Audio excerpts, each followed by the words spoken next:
So when we talk about each one of your kids, what's one memory that comes up when you think of me? What's one memory raising me, Heather, BJ? I mean, Oh, wow. what's one funny story or memory or anything like that you go, when I think of Chad as a kid, I think of I this. think of you mowing that back lawn with that stupid faded big Firestone hat on. It was so faded, but you love to do that. Mm-hmm. You would love to do that. Mm-hmm. And I just, that right away, Mm-hmm. without even thinking about it, Mm-hmm. that's what comes to mind. You were not very old, Right. probably 10, Yeah. maybe, no, you weren't even 10. Right. But I remember that. Um, and playing cards in the basement Mm-hmm. with your friends. Mm-hmm. And you were very content to do that. Mm-hmm. And those are two memories that come How about with Heather? you. Heather, this involves you too, though, Mm-hmm. when she backed the car out and Mm-hmm. rammed, and then you guys put up all the tape Yeah. around and that. And she had her friends would come over on the weekend and they would make homemade pizzas, and the laughing and the giggling with Holly and Mm-hmm. Amy and that bunch. And they were good kids. And they went to prom one time, and we had all the kids over before prom for hors d'oeuvres, Mm-hmm. and Jim and Dick dressed up and parked cars, Mm-hmm. and I think Danielle and uh, BJ maybe even were a little server, probably not BJ, but Mm-hmm. Danielle and Alyssa Mm-hmm. were little servers, and Marilyn and I wore the little Mm-hmm. aprons, and that was kind of fun. Yeah. BJ, I have a lot. There were a lot of nights standing in front of the in front of the picture window, but he was such, God. He was cute little shit when he was little, and I just he had as cute. He was cute, but he has a great personality. Mm-hmm. That I think of some of the funny things that he would say and do, more so when he was younger. But I remember him and Corey going to garage sales, and they came one to get puppies, bring puppies and kitties home, and then he came home with the thing that we gave him. Um, remember on his rehearsal on that, and him and Corey playing together, Mm-hmm. and him on the big wheel deciding he could ride it on the street, Mm-hmm. although he knew darn well he couldn't. And the policeman coming to our door and saying, "Your kid was on the street with this." I was, Yeah. yeah, things like Yeah. those. Danielle, um, a lot of things with her and Laura, I guess. She had some really good friends though in high school Mm-hmm. too. Some really good high school memories. Um, a lot of hers was with sports, and she was so focused Mm-hmm. with sports, but yet um, she was very focused, but yet she was able to relax Mm-hmm. sometimes on the weekends, and hard. I mean, I remember her one time, first year detasseling, came home and her hands were just all blisters, and she had to pitch in the Optimist that night. Mm-hmm. She went out there and they'd throw the ball back to her really lightly because Mm-hmm. she couldn't catch it. Mm-hmm. But yet she was out there Mm-hmm. pitching. And, I'm sure she was not complaining at all about that at all. I don't remember her complaining a whole lot because I think if she complained, she knew we wouldn't let her Right. pitch. But there were other times that we did Right. some complaining. Right. But yeah. So life moves on. I go to college. What was it like moving a kid away and just having three? Was life easier, different? It was different. It was just different. We worried a lot, of Mm-hmm. course, the first several months about, what we didn't have cell phones. Right. We couldn't call you all the time. Right. We knew you were okay. Mm-hmm. We knew that you were focused enough Mm-hmm. and a good enough kid that we didn't have to worry. But it was just different not having Mm-hmm. you in the house. And then Danielle or Heather leaves, and she goes to you and I, and we had the computer set up in her room before she had everything out of here and moving her up. Right. And BJ was hard when he went to leave because we knew he was going to be Mm-hmm. in a tough environment kind of thing where Mm-hmm. he was going to have to toe the line, Mm-hmm. and that was going to be hard. Um, I remember, oh gosh, he was a stinker though, as far as he had all, I told him before you leave in September, you have to get those thank you notes out for your graduation. And I would set like 3 on the table. I said, yeah, I just have to do a few. And here's the address, but I'm not writing them for you. They have to be in your handwriting and stuff. They'd be sitting there the next day. And I had never another. I told him finally in September, I said, I'm serious about this. If you do not get those written before you go, you're not going. I'm not taking you to the bus depot. I'm not, because he took a bus out. I said, you've got to get them finished. And he did. I ended up addressing a few of them for him, but he had to write them. And I said, I don't care if you say, thank you for the money. Right. I will put it to good use. I don't care, but you have to write it. And so that was hard seeing him go. And but it was fun when we went out. Oh, sure. When he, after at the end of basic, that was a cool thing. Yeah. So about this time when he leaves the Marine Corps, you become a grandmother. So what's it like to be a grandparent for the first time and then every time since? It was strange because these people at school were driving me nuts. Oh, did you see the picture? This is my newest. And, oh, look at what she did last night or something. And I'm going, come on, it's your grandkid. All right, give it a break. And I was all about that until boom, and it was.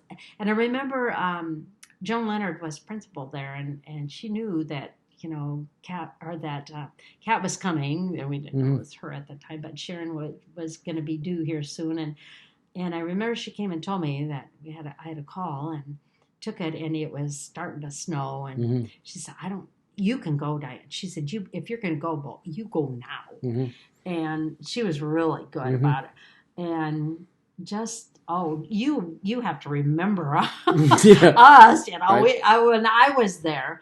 And then drove back home, just drove down and saw her, basically, and had to get out, drove back in a snowstorm.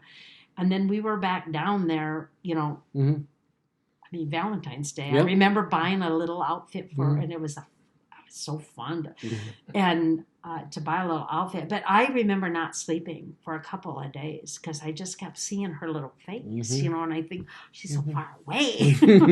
And so that was awesome. And it's the same. I remember every single grandkid when they were born, the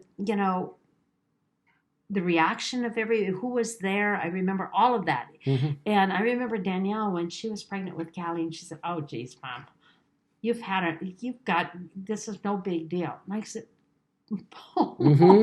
"It is, and it's just as big a deal as with the first as it is the last one." And then the last so you've only had 2 really been, the 4, but you've been there for BJ's girls. Yeah. You were there. Yeah.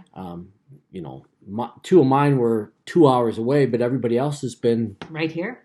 5 minutes away. Yeah, and Kenzie was here, and it was wonderful to be able to be there. And you walk a line. You walk a line because you're thinking, I don't want to intrude. I don't want to intrude on your little new family and stuff.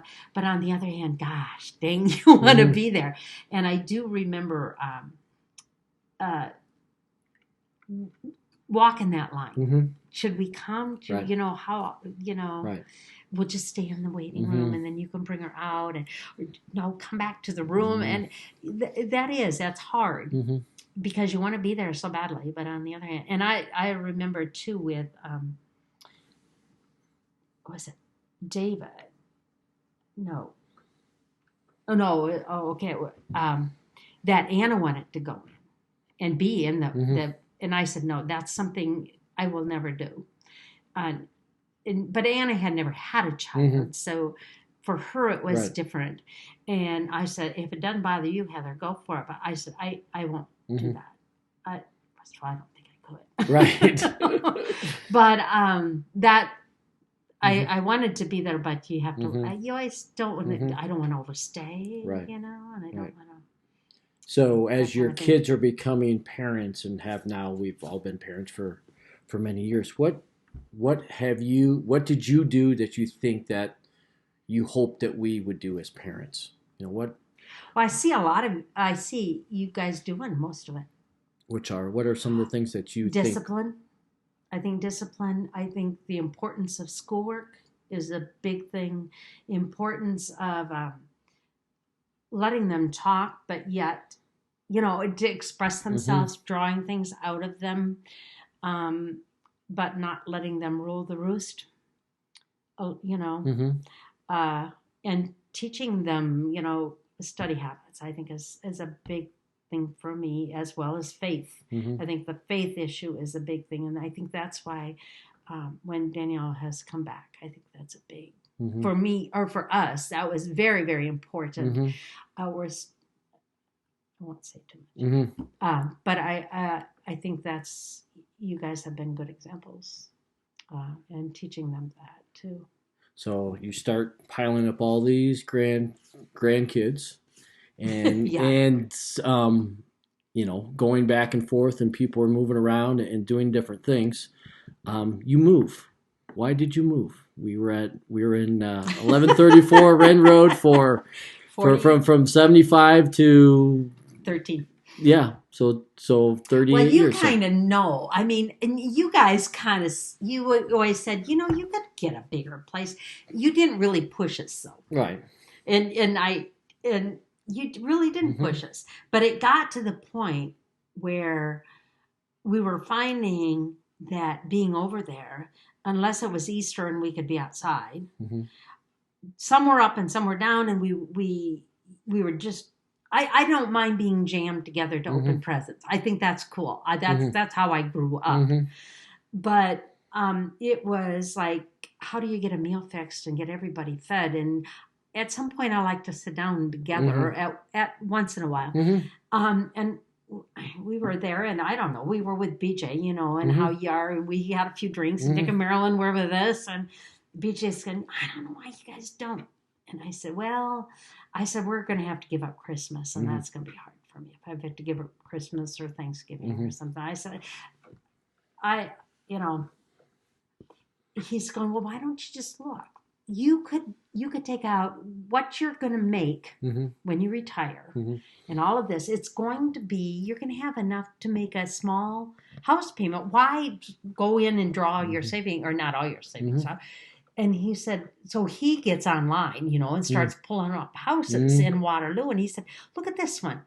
And if you sold your house for this, and you would pay less than, this a month on it. Wouldn't that be nice? And you'd have all this. So then he starts talking. Well, then you know how it is. Well, then Dick and Marilyn start going, this is not a bad idea. Look at this. He said, let's just figure it out. What you'd have to pay a month, and what would. And so Jim, of course, is like, nah. And so we sat one night at their dinner table, and we had, I think it was a wine bottle.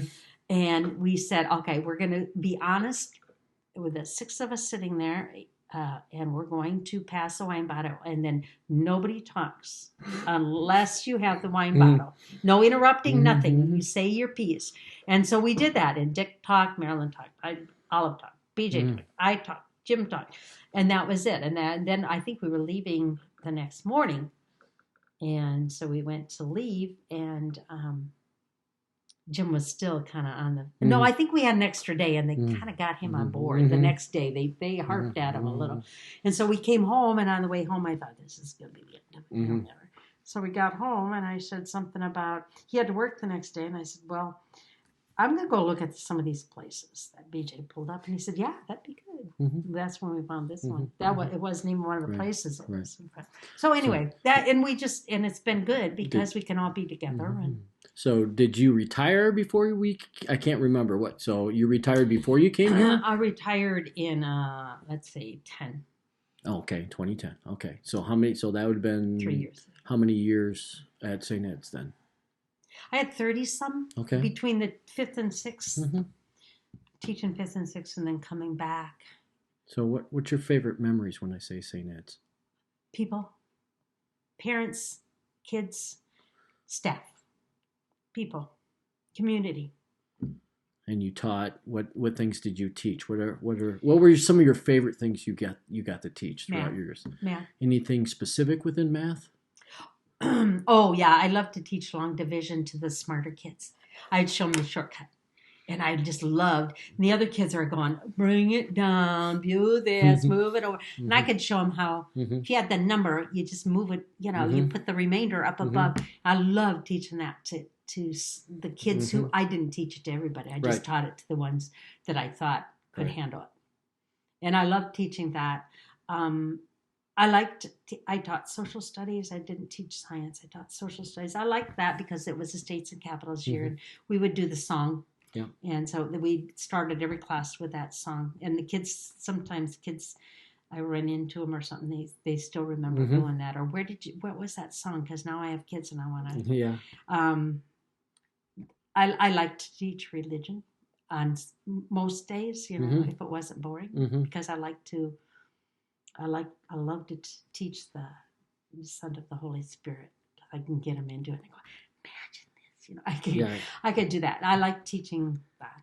But, and so after you retired, you've subbed a little bit, and now you're pretty much done with that. Yeah, and I'm glad I am. Yeah. So, and probably during this time, since all of us kids have been done, I've noticed a real strong bond between you and your siblings. So what does that stem from? Why does that exist? And why is it still going so many years later? I'm probably going to cry now. But I really think part of it was Mom dying. You get good things out of bad things. I think that was a good thing because we just had each other. We didn't have Dad for a while. He was off. His head was off. We grew up relying on each other.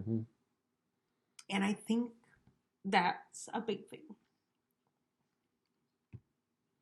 So, most of it. Plus, they're a lot like me. Right. Of course, who couldn't love them, I don't know. Right. So since you've been retired, what are some of the cool things you've done, on some things that you're maybe looking forward to in the coming years? Probably the coolest things is vacations we've taken with my brothers and sisters because they're all retired now except for Ron. And I mean, we can do things. We can, going to Hawaii would have been awesome, but then Gary got sick. But I mean, going to Nets, they're going to come here, I think, this summer, and then just coming here, and we're all together, or like Kat's wedding, coming for that. Going to, like a couple years ago, we took our timeshare in Minnesota, and Jan and Ron decided we'll fly in. We'll just fly up there, and we'll things like that I think are real important, and things that like being able to go now, like to California to the Brecky wedding. Yeah, just being able to do stuff like that. Our timeshare has really been making us do things too, and I think we've even gone just by ourselves a couple of times, and we that's good too. So what's keeping you busy these days? Well, I just finished Danielle's wedding dress. She wanted me to do something with it, and I did like stockings, Christmas beautiful stockings out of it. And I did out of my mom's wedding dress and my wedding dress, did one for Annette and Jan. Or not mine, but out of my mom's. And then so she wanted me to do something more with her wedding dress if I could think of something. So I just finished I'm making a little gown and a little outfit for the hospital. So if they're stillborns, that they can dress them in something cool to take them home, or to take them to where, to bury them in if they want, or whatever. So I just finished. They've taken forever. So I finished a couple of those. I making some jammies for the Christopher kids when we go see them in April. Those are my latest kind of. It's just any sewing project that I can think of. I've been trying. I write in the kids' journals. That takes me a while. Talk about those journals. What do you do?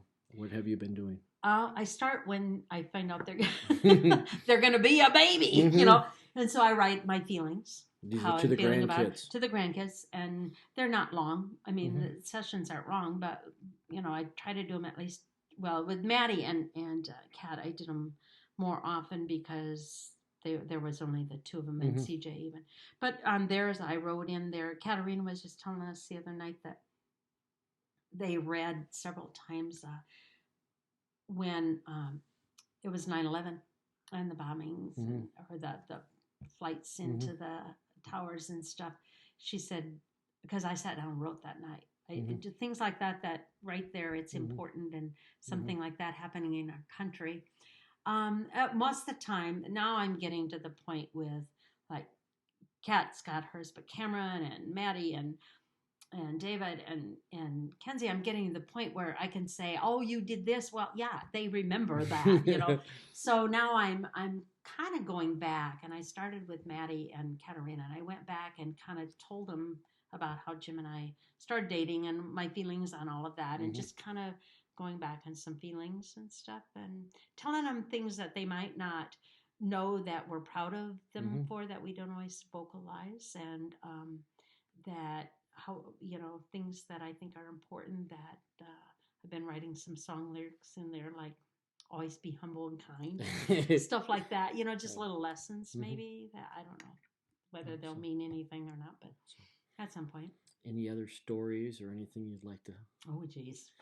To talk about? We're at an hour and 30 minutes. So, oh, really? yes. So you probably, oh, God. Oh, Lordy. No, oh, gosh, right off the hand, I can't think of anything. Well, thank you for the time. Thanks it was a lot for of fun. asking It was to a lot do of fun. this. It So was hopefully fun. it turns out well. So yeah. Love you, Mom. I love you too.